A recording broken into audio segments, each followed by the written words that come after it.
it impact the way you operate your business?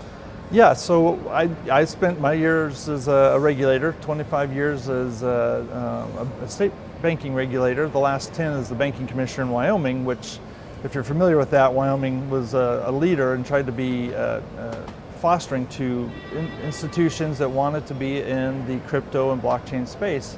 And so from that, I was able to see the industry, the crypto blockchain industry, evolve rapidly. But part of that evolution requires a compliant manner. You know, the move fast, break things, ask for forgiveness, not permission mentality has shifted a lot in digital assets. And so when I came on at Fortress, I wanted to make sure that I had as much regulatory chops as possible. But I wanted to find team members that understood and know how to balance both innovation and regulation. You can't have one without the other. You either get yourself in trouble or you just freeze and don't get anywhere. and so we're building a team up. I've got some core colleagues with me that we have roughly 75 years worth of bank and digital asset regulatory experience. And I think that will position us to be a leader in this space, give us an advantage.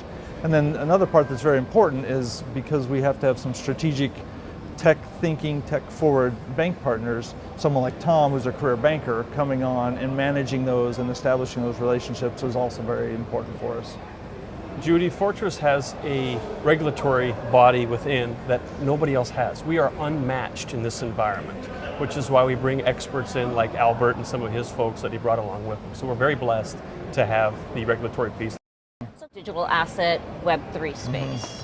Well, if I knew all the answers, I'd be on K Street in Washington charging an exorbitant consulting fee.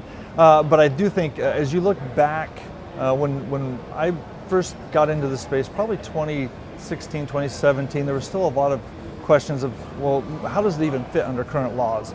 So the states, the federal agencies, whether it was the SEC or the CFTC, were all trying to figure out who had what authority.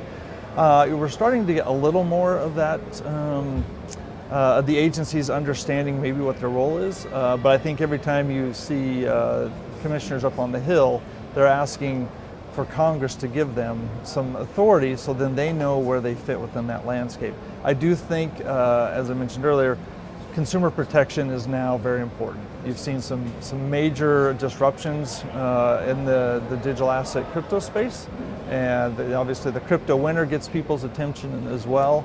But I think that senators like Senator Lummis and Gillibrand have a very big bill out there that's a proposal.